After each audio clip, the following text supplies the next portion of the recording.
everyone.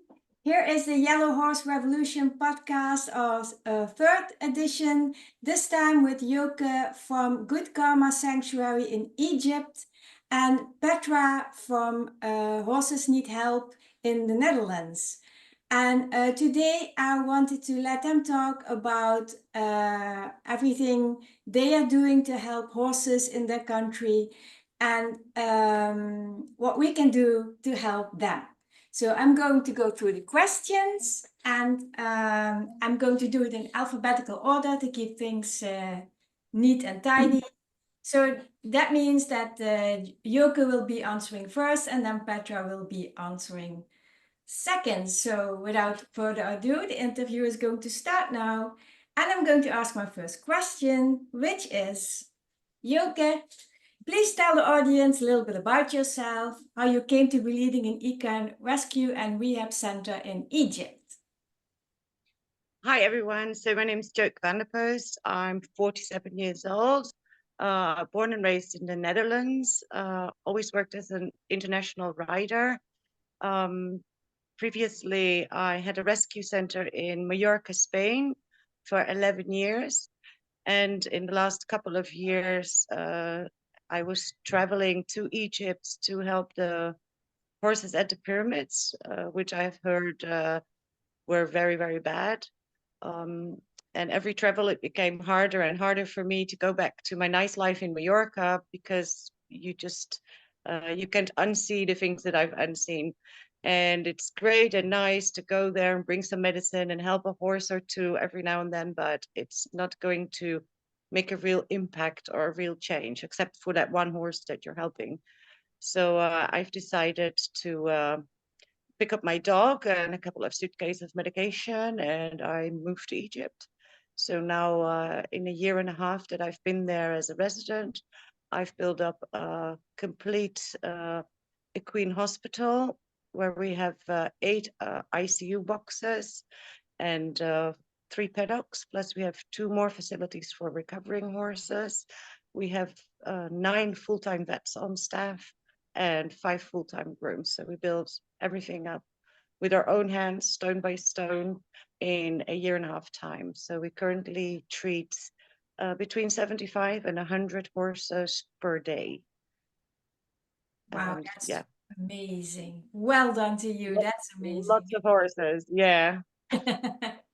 That's very good to hear.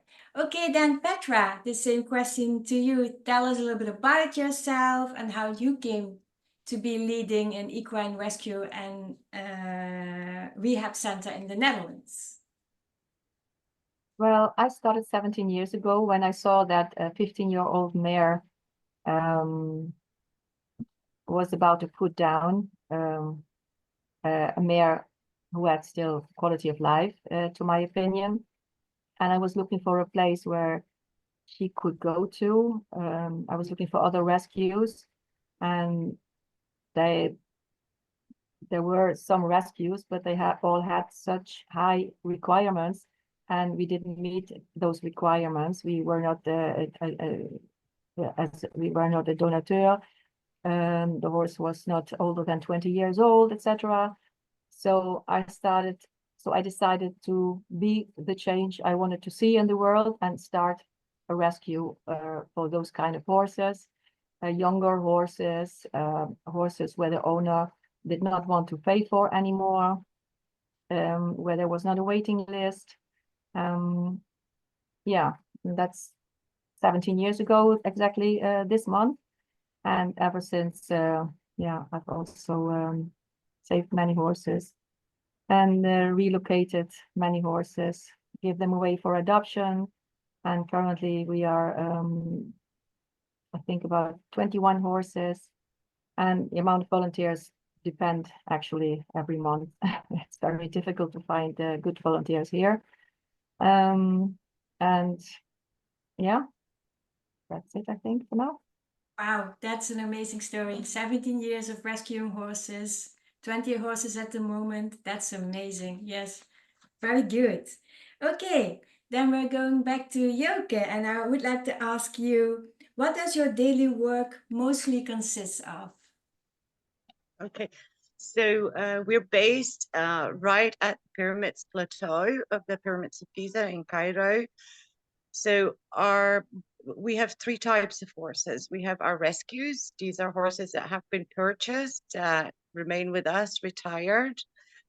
We have inpatients. These are horses that have been admitted into our hospital because they require a large amount of vet care or are in ICU. And then we have outpatients. So our days are 24 hours. We are open 24 hours. And my day is a bit weird since I always have the night shift as well. So my days consist of about 18 to 20 hours of work every day, 7 days a week. Mostly feeding, checking all the paperwork and all the horses in, making sure that every horse gets their medicine rounds. We have 2 medicine rounds, one in the morning, one at night for the inpatients and our rescues, plus attending to all the outpatients. So horses that come in. We usually have a high flow early mornings before work. That's when the horses get found by their owners that are struggling or have colics, or after 5 o'clock when the work at the pyramid stops. That's when we have a high flow of horses. So sometimes we have a line of 20 horses waiting outside the doors, where I have to quickly assess which one is the highest emergency priority and bring them inside for treatment. So that kind of keeps us busy about 24 hours a day. We currently own 52 horses of our own, divided over 2 stable complexes. So we have to go to the other side as well. Now, all our horses need, of course, grooming, vet care, but they also need hand walked. Unfortunately, we are in the middle of a town, a huge town, so there's no such thing as fields. We have some tiny paddocks, but it's not enough turnout for horses. And in my opinion, it's not adequate to confine them to boxes. So all the horses get hand walked as well. So my day consists mostly out coordinating who does what, and do some of the horses myself, making sure that the most most emergency horses get cared for first, ordering medication. There's always a lot to be done, and we're kind of never done. And the hospital grows amazingly fast. There's more and more people are coming for help. But besides our regular days at the hospital, we also do outreach work. So we unfortunately do a lot of euthanasia cases. Previously, we found horses, where the legs been cut off or broken off, or they are left behind on the side of the road being eaten by the street dogs while they're still alive, or they're dumped in the desert. So we've made a set compensation fee that if a horse requires euthanasia, people can call us, and we pay them. And we go there and we humanely put the horse down. So when this happens, I'm also always the one that goes with the vets to do this. So that's usually between 3 to 5 horses per day. Yeah, that plus all the emergencies coming in, meetings with government, meetings with Orascom at the Pyramid Plateau, because we are not only rescuing and helping and treating horses, we want to make a long sustainable change for all the horses in the area, because it's so many of them and I can't rescue them all. There's 20,000 horses just at the pyramids, so that's too much for me to save them all, and they would only be replaced. So we're working on rules, regulations, to make a sustainable change for the future. So yeah, that's a busy day usually. Wow, a busy day and then some. That you must be some kind of a superwoman. It blows my mind, and I want to thank you so much for doing that. You're a true angel for doing all Thank of you. that for the horses, and I'm gobsmacked. I truly am. That is sad, but also very amazing. Yes, thank you.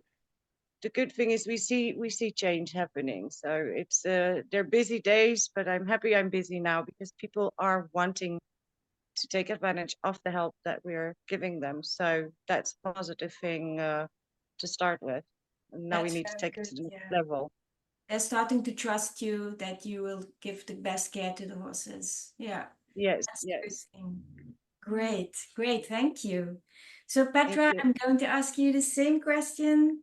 So what does your daily work consist of most in the Netherlands? Yes, well, my days are quite long as well. I'm never in bed before 1 o'clock, I think. And if I get this opportunity to stay in bed for a little bit longer, I immediately have a headache because I'm so used to sleep only like 6 hours a day. And that's not because I have a nice private life. It's really all about the horses. So I start in the morning, of course, with feeding the horses, giving them water. Because we don't have electricity and we are not on the water net. We have to give the horses water, the horses rainwater. We catch the rainwater and we give it to them. So that's quite a job as well. We do have a lot of fields though, so we do not have to put the horses in stables. They can walk in freely as they want.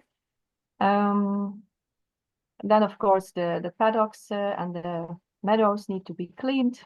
And that's a lot of work, of course, with so many horses. And we like to clean it every day and not only like, once in a month and then put it with, I don't know how you say it in English, but, drive with a tractor over it and spread it. That's not what we normally would like to do. But of course, it is depending on the amount of volunteers we have that day. Then we have to prepare the hay nets for the evening. Of course, the rehab. I do the hoofs myself, most of them at least. So I follow the education for hoof orthoped. I don't know if that's English. And that's quite heavy in the body, for the body also. And then the rehab consists out of training the horses depending on what they have. Like this trotter we have now with the broken back. I do some proprioception training. Other horses, I do some dressage in hand or traumatized horses. Yeah, so the rehab depends a little bit on the kind of problem we have. Sometimes I do dressage in hand, or now, for example, with the horse with the broken back. The horse has 7 broken vertebrae. I do some proprioception training. Sometimes it's behavior training, some groundwork, or some hoof orthopedics, trailer training. It depends a little bit on what the horse needs. And of course, I also have to do some administration, the Facebook. I have to give lessons to earn the money to do all this work and to feed all the horses.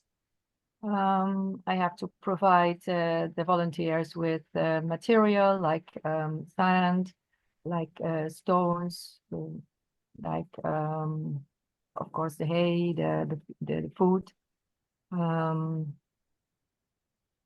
Doing the administration, the bookkeeping. I'm now currently busy with making a new website, both in English and in Dutch, because the one we have now is a little bit old. Yeah, things like that. Oh, and helping other people with their horses. Wow, that also Okay. seems like an impossible task. So we have another superhero at hand here. It's mind blowing. It's the things you do, what some people don't do in a year. That's what you do in a day. I think it's amazing. Just let me say that I'm in awe of you two. I thought that I was doing a lot each day, but this is incredible. Incredible. Yeah. Okay, the next question for Joke. So what type of horses do you have to help and rescue the most?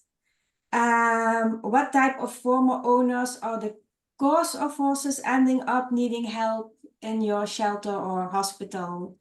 Can you tell us a bit about that? Okay, so there is actually only two type of owners in my hospital.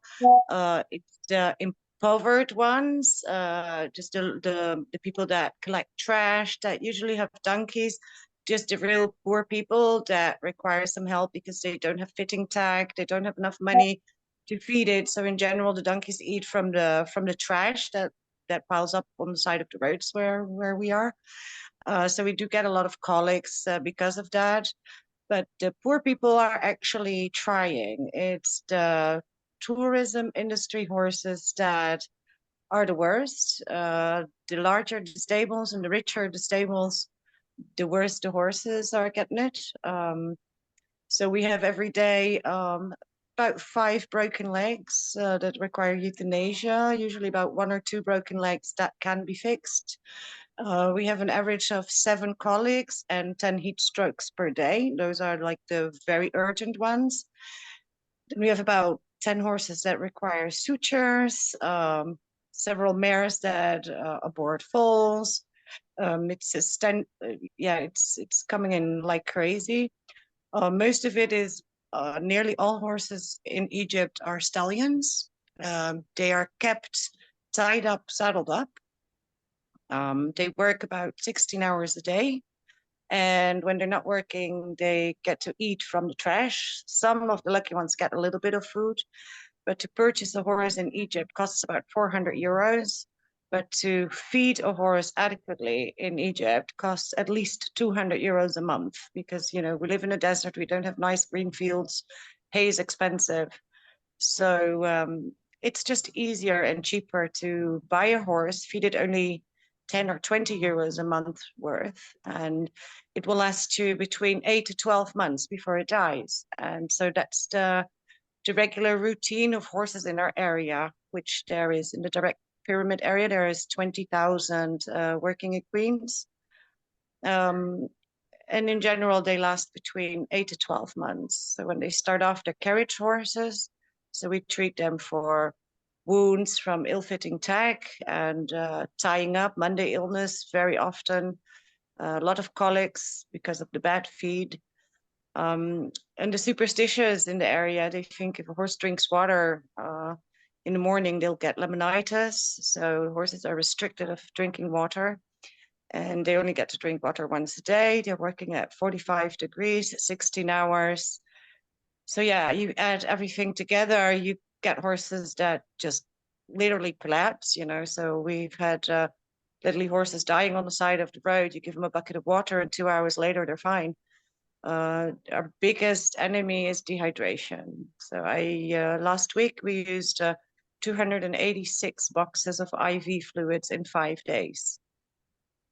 So in a box containing 10 liters. So yeah, you can calculate it. So it's mostly tourist horses that get the worst part of it. And if you book over a tour operator, if you book from your hotel, you're contributing to the worst of the worst because, you know, they all take a commission. So they're taking the cheapest owners who are the most brutal to their horses. So yeah, the tourist horses get really the worst of the worst. It's the actual really poor people that are grateful for our help and that try to do the best they can with the means they have. It's really the tourist industry horses that suffer the hardest and unnecessary because there is options. There is a few reputable stables. If you want to ride, you know, it's your job to check under the saddle. There is no horse nearly that doesn't have large saddle wounds. It's your job to make sure he has some water before you go out in the desert for a 3-hour gallop. You know, it's the tourist horses who get the worst of the worst. And nearly all of them are lame, of course. They're all injured, lame, hungry, thirsty, sick, and with wounds. So it's choosing which one is the least wounded, if we're being honest. Yeah, they're all, 99% of them are in bad condition.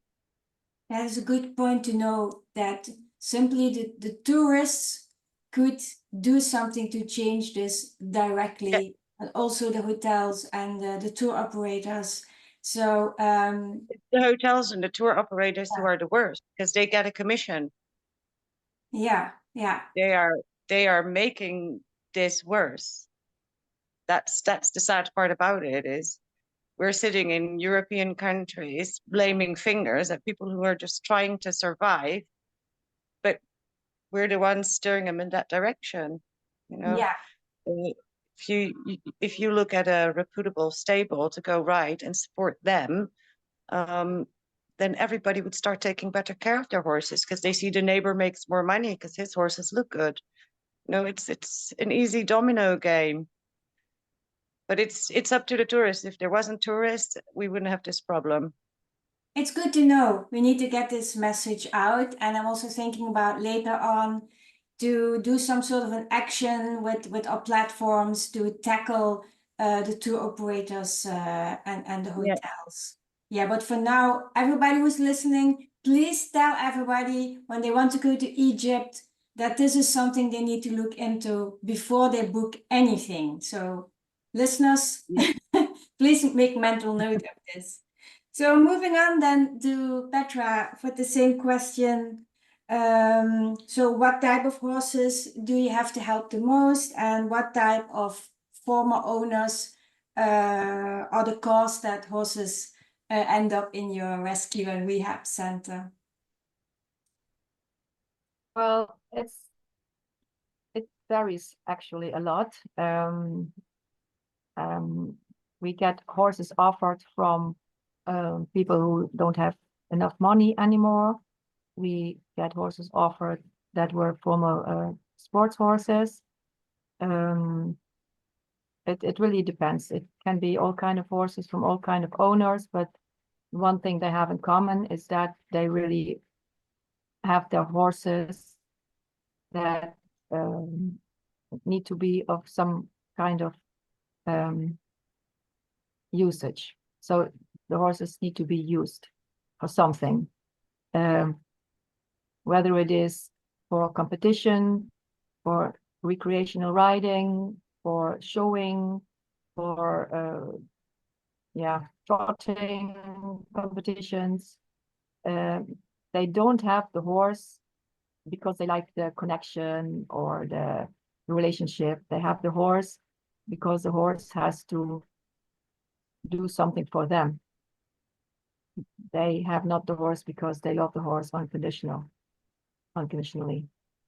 And people who love their horses unconditionally, they keep their horses no matter what. They find a way. I cannot remember how often I have moved houses because my horses moved house and I wanted to live more nearby. And people, they call me and say, there is not a suitable stable available here in this neighborhood that is affordable to me or that meets the requirements of my horse.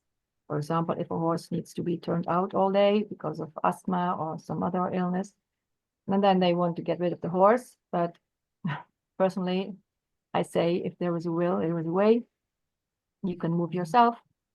And well, maybe I'm a little bit extreme, quote unquote, in that, but those people will never offer a horse to a rescue organization as mine.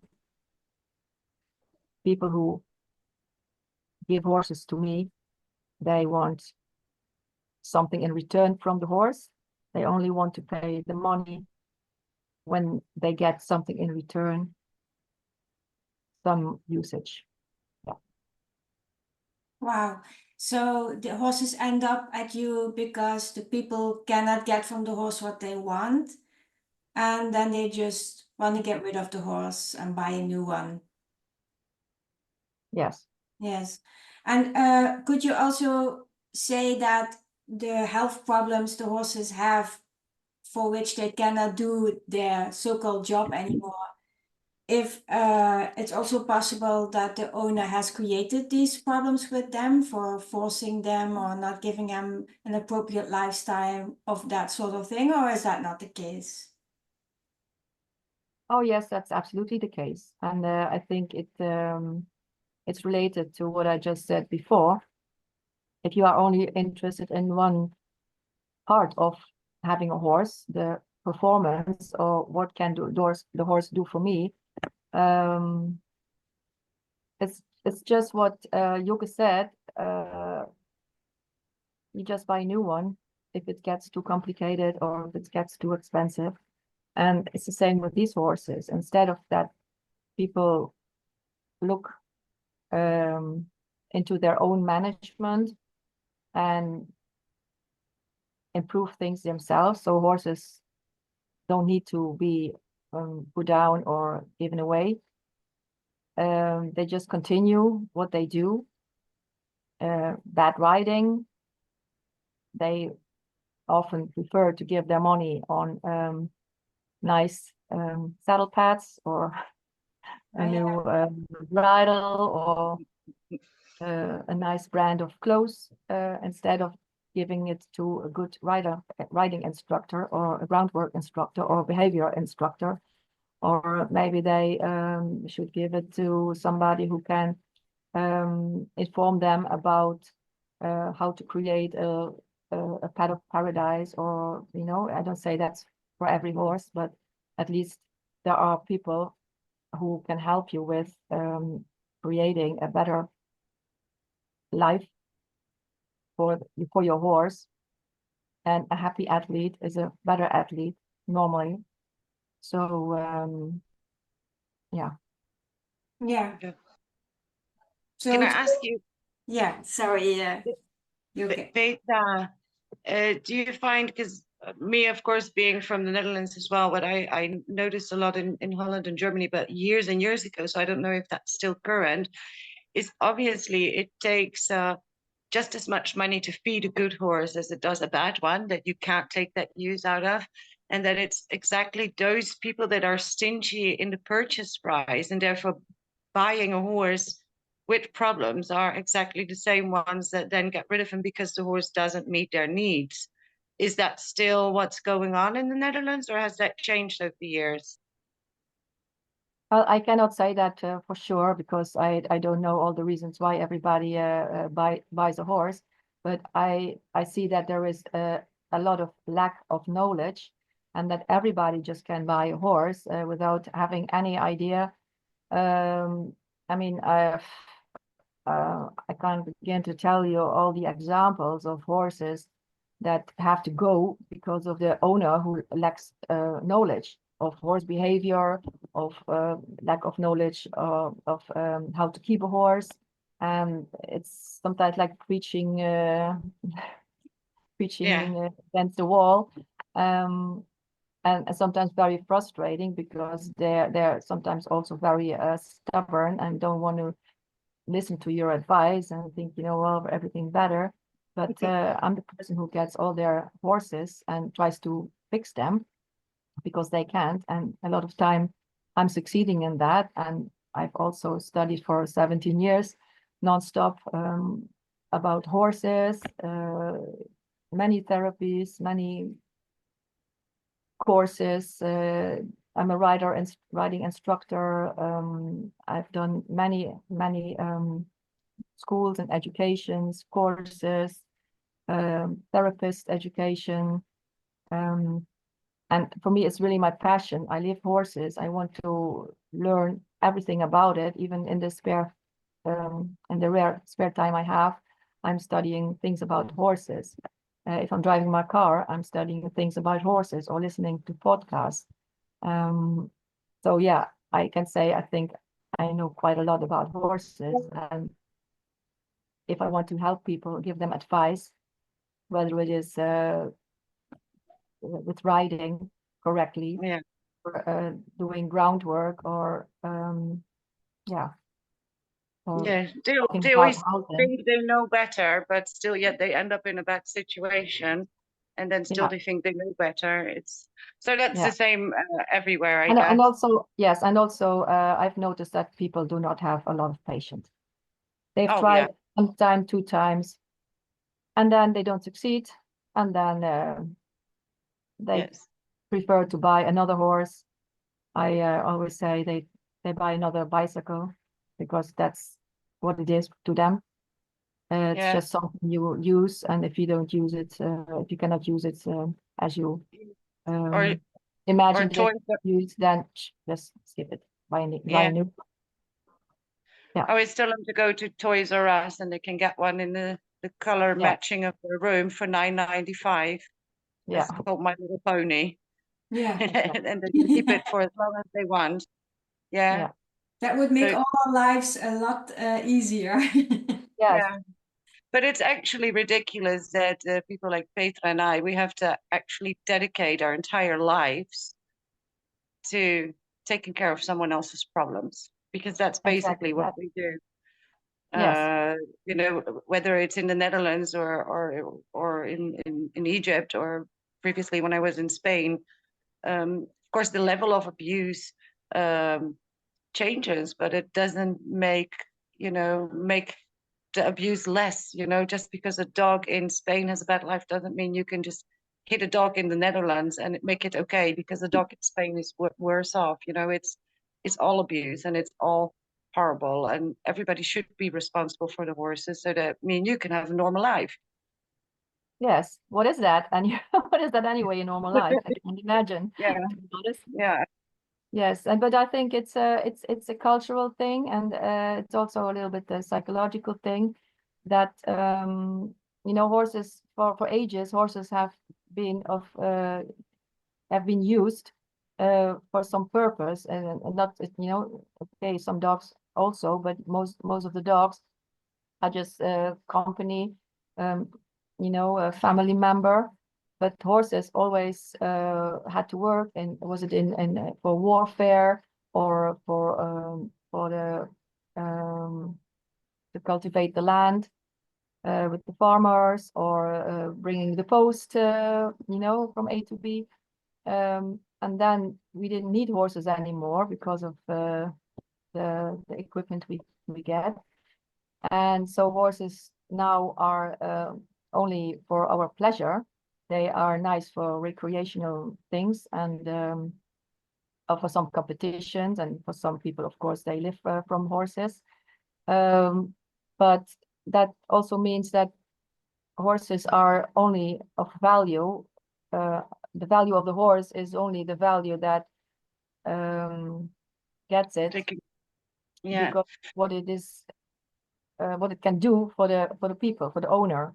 And if that usage is not possible anymore, then the horse loses its value. And I think there should be a cultural switch.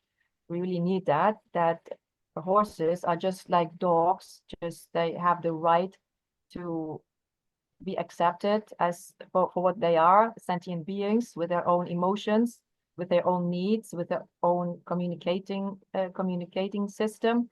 And we have to adjust our behavior to them, and we have to learn their language, and we have to show some respect by learning what their needs are. And if you go to riding schools, for example, yeah, the word, it says it already, riding schools, you go there to learn riding, but you forget someone. It's not about sitting on a horse that is the most important, to my opinion. To my opinion, the most important is the connection you have with the horse. And to my opinion, you should first learn what is a horse in the first place, and realize that a horse is biologically not suitable for sitting on, and that we have to train his body. We have to prepare his body to do that, and we have to show some respect to the horse first, and meet his needs, and learn his language, and we have to see how he feels. If we cannot read his body language, we cannot see if he is frustrated or angry. And also, because of our safety, it's very important to notice that. And yeah, we don't want to sit on a horse that is frustrated or angry, or maybe is in pain. But if we have never learned to read a horse, how can we know? How do we know if we don't learn it? What is a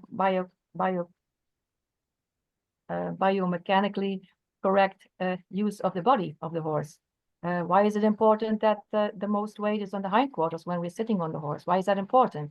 What's the reason why we do shoulder in or quarter in or a volte even? What's the usage of that? It has a reason why we do that, but hardly anybody knows why.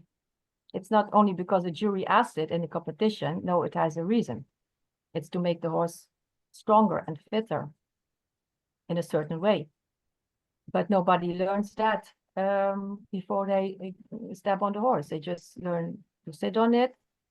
And I think you should first learn them some theory about correct body usage so that they can immediately take that in consideration if they ride. Yeah. And they need to know the reason why they do what they do. If an instructor says, do shoulder in or do a half pass, I think it's important that they know what's in it for the horse when the horse has to do this. It's not for fun. Yeah, It's not. The purpose of the exercise gets forgotten. They just do the exercise to score the points and not riding it for the purpose. But that's, that's in a lot of this sport, in my opinion, has gone downhill in the last 20 years a lot. Absolutely. But if you look at humans, we can only work for a certain amount of time in our lives, just like horses can.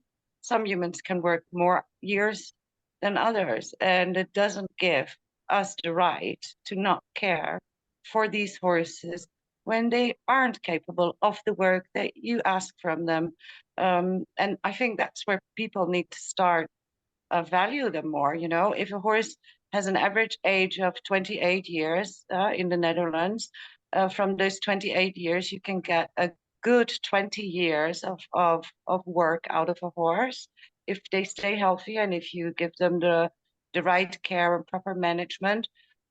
But that doesn't mean that the other 8 years you don't have to care for the horse. A horse is some horses can only maybe work 2 years, and they have an injury. They still have the right on a good life. And I don't understand how people just can be so stupid, just to put it that way. Like, there's no other word for it, really. They just don't care. It's like when your car is broken, you buy a new one. They're not an item that you throw away and cast aside. Sometimes I am pro selling a horse if it's not a right fit with a person. Sometimes it's in the best interest to find somebody else. But those are exceptions. Normally, you shouldn't have gotten that horse in the first place. You should have listened to the advice when you went to look for your horse and thought about it better. But, just to discard them or not care for them because they don't give you what you want isn't fair. You have a real life and do whatever you want. Your horse only has that what you give him. So basically, he's enslaved 23 hours a day so that you can have your pleasure for 1 hour a day. And it's not okay. It's just not okay. They're herd animals. They need to communicate with other horses. They have physical needs, and but everybody forgets their mental needs. I can see it when we rescue a new horse. It takes about 3 days, and then I know if they'll make it or not, because their face changes. Once they get hope back, that's when you know that they can make it. And I've started to put 2 horses in a box when they come in rescued, because otherwise they die the first night. When they finally feel safe, they lay down and they relax and they let go and they die. They don't wake up the next morning. So I start putting them 2 by 2 because they're such herd animals. They need physical contact. They need contact with other horses. And you see it. It makes such a difference just for them to have hope. And those are, of course, extreme circumstances. But every horse has the right of a good life, really. I can't give them what they deserve, but I do the best I can with the means I have, because I'm on the other side of the world in a place where there shouldn't be any horses, It's Yeah.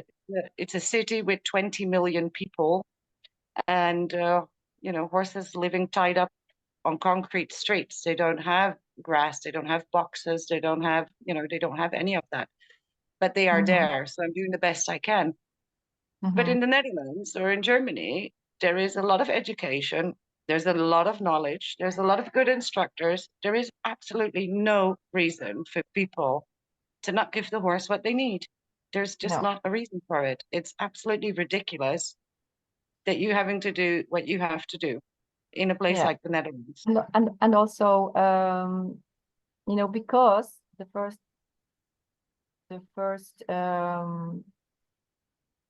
the way that normal people get in contact with horses is through riding school when they Yeah. are younger or maybe older. And yeah, as I said before, the first thing they learn is how to sit on a horse, but not what a horse is.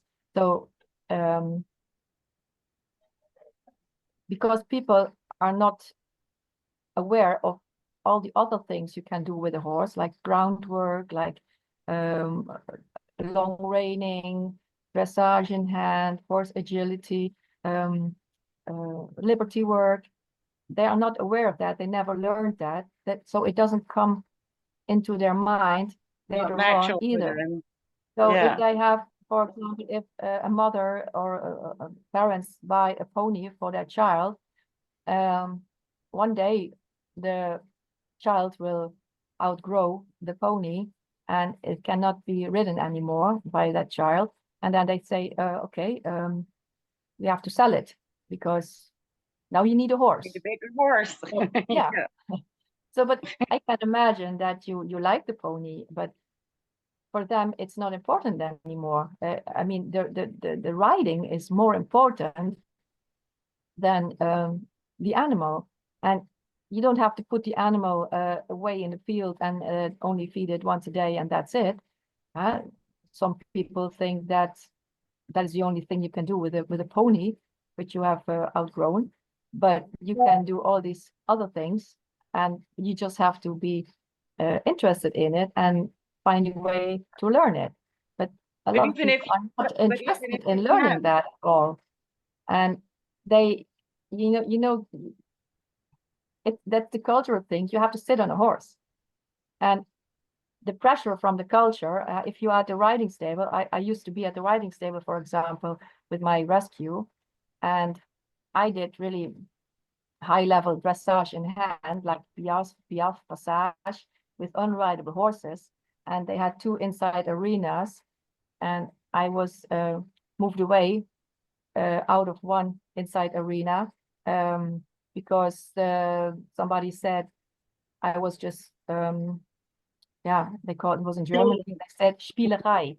So I was just playing around with my horse, and she was sitting on the horse, you know, doing rollkuur, pulling on the reins and kicking with the spurs, and she thought she was really, you know, doing what a rider should do. You know, very strange. They just don't recognize the value of work in hand. And if you are the only person on your stable who does it, yeah, you might be the only one, and the pressure can be high to buy a new horse on which you can ride, to be part of everybody, to be part of the group, to go riding, go hiking on Sundays with everybody else. But yeah, it's the pressure of the group. It's a cultural thing, and that needs to change. We need to give more attention to all the other things next to riding. I don't say we should stop riding at all, not at all, but don't place it on such a high level, and it's not the holy grail. Keeping horses is about a partnership, and you can have a partnership in many ways. If it's giving them a bath or hand walking them or cuddling them or picking their poop out, riding can be a part of it, but doesn't need to be a part of it. Exactly. And some horses are more happy in a partnership in distance. More horses are more happy to have partnerships with other horses and not have so much human interference. And I think you should also respect that. I think every horse has the right on quality life, regardless of his behavior, you know. And some horses enjoy riding. I've ridden Grand Prix on horses, and they loved their job. They absolutely loved their job. They gave it their all every day. But I still took them out on the hack, and they still went out in the field with others and with youngsters together. And yeah, sometimes that is scratch on them, but they were happy. And that's, you know, it's every horse is different. And I have a horse that has perfect movements, could go all the way, doesn't like to go riding, so you don't ride it. You know, I think it's the partnership that people should start to value. Yes, horses consent and normalize that horses can say no. That would be a great first step. And I was just going to say, Horses will go back never to the say example no. that Petra said, that she was doing piaffe and passage, and the other rider was not doing anything in particular, just placing a horse behind the vertical. And still, there was more value put upon the other person simply because that person was in the saddle. That was the only difference. And But that's indeed the culture that has to change. Yeah, but I do actually think that horses in general never say no. Horses are herd animals, so they were born with a very strong instinct. They want to reproduce and they want to make the herd leader happy. Now, in general, in the Netherlands, we castrate all the boys. So there is only, they are born to make you happy. A horse, their instinct is to make you happy because you are the herd leader. For mares, they're a little bit stronger from character because they also have reproduction. You know, they that's part of their hormones. But a horse is born with one instinct, it is reproduce and make my herd leader happy. You, as the owner and feeder and provider of that horse and the person that they look up to, you are their herd leader. So this horse has an instinct that tells him he wants to make you happy. So if a horse is telling you no, it's because he doesn't understand you or because he can't. Exactly. A horse will never tell you no. A horse wants to be part of this. A horse wants to make you happy. That is its instinct. If it's not listening, it's because you're not telling it clearly what you want from it, and it doesn't understand you. Yeah, in many cases, general, pain, and they're trying to tell it to the human in such a gentle way. And there's this point where the horse just has so much pain, he cannot do it anymore, and he screams no, no, no, and then still people try to force the horse to get what they want. You see it all if the a horse time. says no, he has a reason for it, and it's your job as an owner to find what the reason is. There is no horse who will tell you no without a reason. It's their instinct to make you happy. So, or there is something wrong with the communication, or there's something bothering the horse. Yeah. You know, so it's very simple. Yeah. Yeah. It Even is. Nood I wish he other said people that in would the see it. 15th century, he said the horse is always right. And that's true, the horse is always right because the horse doesn't lie. Yeah, he just has an instinct, and you know, they really try to please you. Even I see it in Egypt, these horses are abused on a level that you can't imagine. And when they're done with their work, the owners, they just let them loose and they run home through traffic, through 6-lane traffic with cars, buses, donkeys, wagons, and everything. And they go home back to their abuser because that's their herd leader. That's what they know. They function in this way. If a horse is telling you no, he has a reason for it. You know, like it's, and if a horse is telling you no, regardless of the reason, if it's physically or mentally, it's still your horse and you're still his herd leader, and it's still your responsibility to take care of it. I feel like we don't deserve horses. They are angels.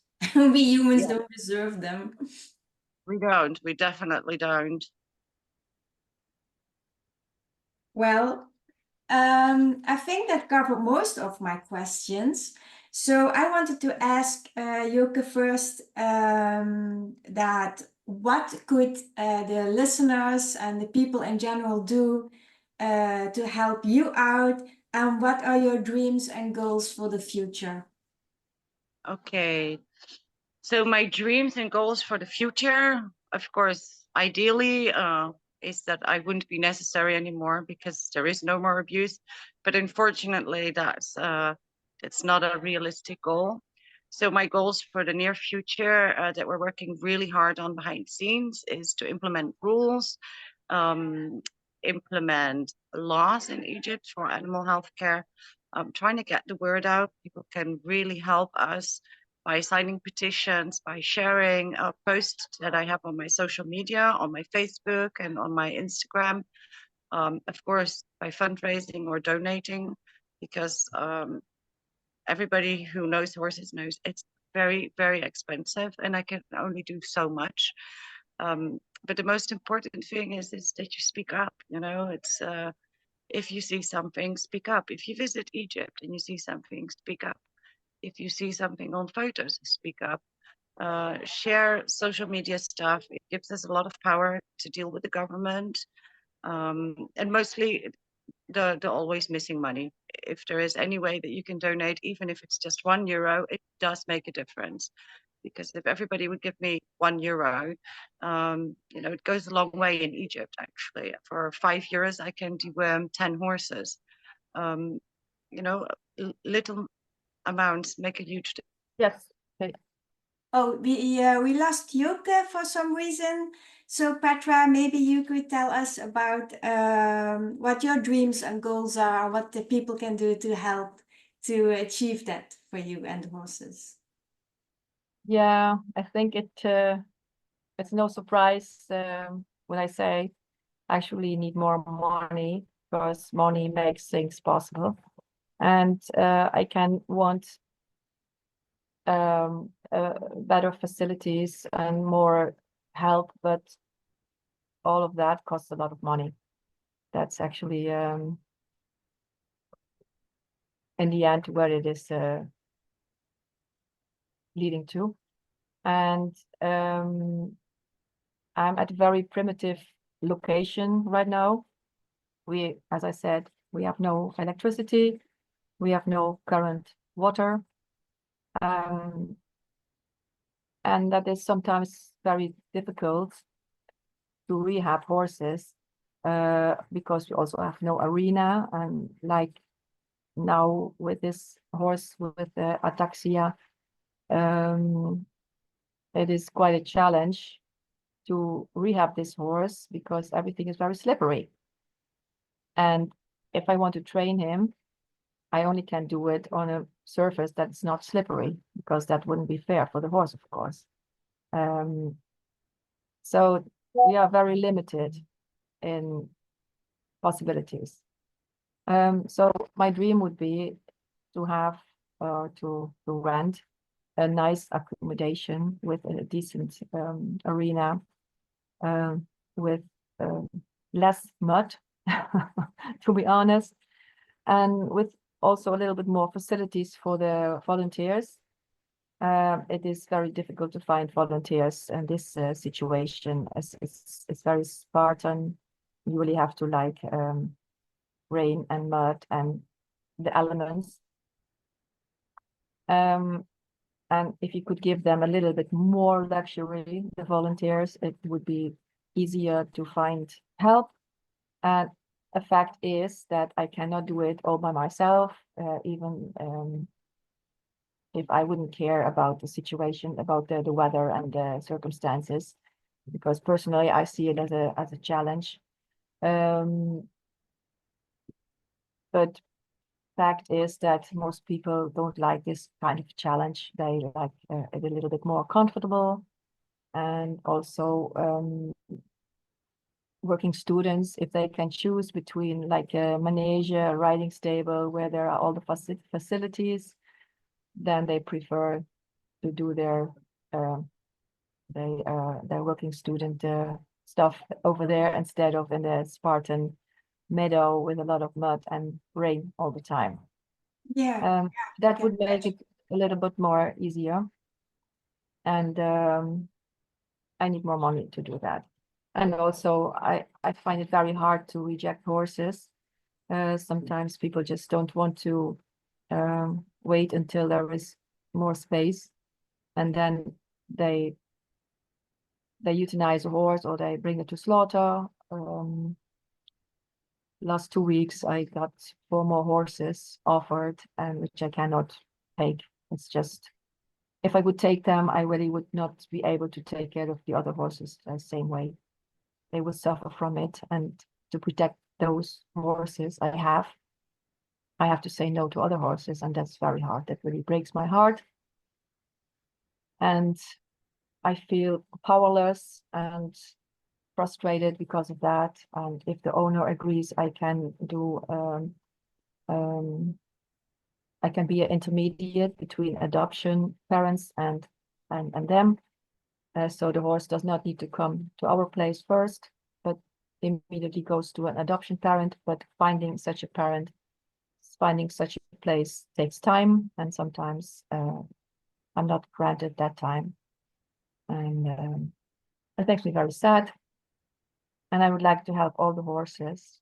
Of course, I know I cannot help them all, but of course, my biggest dream is that we could make a shift in culture, like a paradigm shift, that we stop seeing horses as creatures that need to be functional for us, but have the same rights as a dog. It just has to be point. Pet Period. status, right? Yeah. Pet status. It's just, huh? Pet status. Pet status, exactly. Yeah, Yeah. yeah. And the government has also a part in that, because for the government, horses are still things. They are not like they're not considered to be living creatures. They're just considered, for the law, they are just things. And also, if the government takes horses that are neglected, in the end, it is not even guaranteed that these horses are safe then, because they go to a place from the government for a while, and then they are sold to a horse dealer, and whatever he likes to do with them is just fine for the government. If the horse dealer decides to bring them to the slaughter after all because they are old or unrideable, then that's fine. So in one end, you are saving horses by calling the government to take them away from the owner who abuses them. And then on the other end, they end anyway at the slaughterhouse. And that's the very crooked construction that needs to be changed as well. So And the then law sees of course, them as commodities and not as animals, is what you're saying in the Netherlands. Horses doing. yeah, just like Just- bridges, just yeah, like bridges. They have not the status of living creatures with their own intrinsic worth. A euro goes a long way, or dollar goes a long way at Good Karma Sanctuary. So, and the same goes for Petra. If all the people that follow them on Facebook would just spend €1 a month, if thousands of people do that, they could, do so much more for the horses and do so much more with the facilities and have IV fluids and vet care and everything they need. So people, if you're listening and if you want to help out, €1 a month for either one of your choosing or preferably both, that would do a lot of help. Tell everybody about these sanctuaries and the good work that they're doing. And of course, keep your horse. If your horse cannot be ridden anymore, so what? There's so many other things you can do that also would help out a lot. And please, everybody, send this message forward. I will put all the information about this in the description box down below. I will tell you more about all the things we can do. And don't forget, if you shop at the Yellow Horse Revolution shop, you support Petra's sanctuary in the Netherlands with a small amount. So there's loads of things you can do. And I want to thank you, Petra, for doing this, for sharing your story with us. Thank you, Josepha. Bye-bye. But I am going to give the word to Yuke again and ask her what she needs from society and from the listeners to make her dreams and goals come true for the work that she does for the horses. Yuke. Yes. Hi, everyone. So, first and foremost, of course, don't participate. If you're going on vacation, leave animals out of your holiday plans or plan them correctly. There is a few reputable stables worldwide that you can check. So if you do want to ride, do it the right way. And I really, really need financial support, and I really, really need the world to know what is going on. So if you can, please follow and like on our social media, share our posts, sign petitions urging the Egyptian government to put legislations and laws in place, and if any way possible, like, share, comment, or donate so that I can do what I can do best. Obviously, we're working on long-term goals. Short term, we want to alleviate the suffering of the working equines in the pyramids area. And long term, of course, we're working on plans to implement better care, better husbandry rules and regulations, working together with the Egyptian government and Vost, who is going to, sorry, phone call. The company who is taking control of the pyramids of Giza, who are totally on board and wanting to make change. One of the things we did 6 weeks ago, for the first time in 28 years, the horses at the pyramids have access to drink water, for instance. Sounds like such a basic need, but it's, even basic needs aren't being met currently. So we have a lot of plans in place. We have the workforce, we have the trained vets, we have the staff, we have a lot in place for a better future, but we do need your help to get the word out and also to get money for the medicine, because I have a lot of amazing vets working for me, but if we can't afford to buy meds, we can't do enough. So we really need your help with that. And tell your friends, don't ride. Yeah, don't ride the horses. Yes, Exactly. I mean, there is a few reputable stables, and if you really are wanting to ride, and if you're wanting to ride at the Giza Pyramid, my sanctuary, it's open 24 hours. Stop in and I will show you personally where you can go with a good feeling and have a ride, because there is a couple of good stables out, but they do vary from time to time because people tend to move around. So I don't want to name any names and then, it being changed by the time somebody comes out there. If you're coming to Egypt and you do want to ride, contact me and I'll tell you who is currently doing a good job, where to go, and how to make an appointment. And I'd be happy to assist with that. That's, a small job.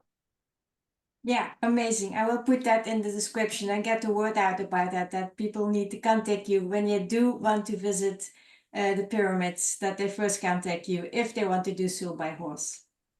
Yes, perfect. That would be great.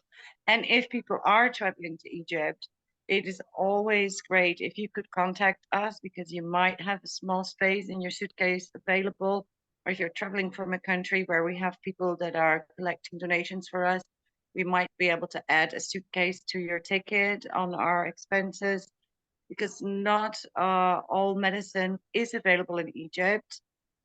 What is available in Egypt is very cheap, so thank God for that, but not everything is available in Egypt.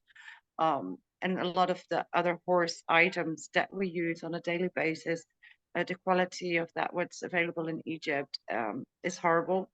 So that's why I'm talking to you from a hotel room. I flew to Barcelona to pick up a couple of suitcases of supplies that my friend dragged here, and we met halfway.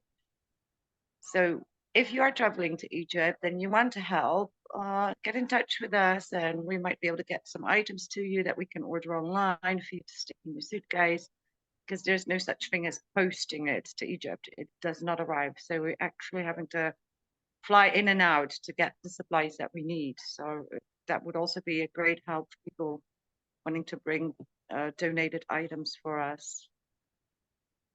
Yes, and you're open 24 hours, so they can We're always open come by. 24 hours and you're always welcome. And I do think, and I hope that you and Petra one day also have the time to come. I do think it is important that if you want to support a charity, that you come, if you have the possibility to visit in person. That way you can see with your own eyes exactly what the money or the things that you've donated are being used for. To meet the team, meet the horses and donkeys that we're helping, and be a real part of what we're putting together there in Egypt. So everybody, of course, very welcome to come. If you tell me ahead of time, we have a couple of bedrooms. They're very modest, but they're clean. And so, of course, we also welcome volunteers, and we can offer accommodation. Yes. So listeners, if you want to go to Egypt, whether you want to ride to the pyramids or not, contact Joke, go over there, ask her beforehand if there are things you can bring, and you know, make the trip worth your while, but also worth the horses and Good Karma Sanctuary. Yes, thank you. And thank you so much for spreading the word about the horses in need. I really, really appreciate it. There is so much that still needs doing, and I really appreciate all your efforts. Thank you. You're very welcome. I appreciate yours. And you are amazing. You are a superhero to me. And I'm going to do utmost best to make it, to spread the message and ask everybody to help and petition the government and so forth. So we're going to get active with this. Yes, thank you so much. I really appreciate it. I appreciate it too. Have a great evening. I hope you enjoy some peace and quiet in Spain. And hopefully this one is a wrap now. All right. Thank you. Thank Bye. you. Good Bye night. bye. Bye bye, Joke.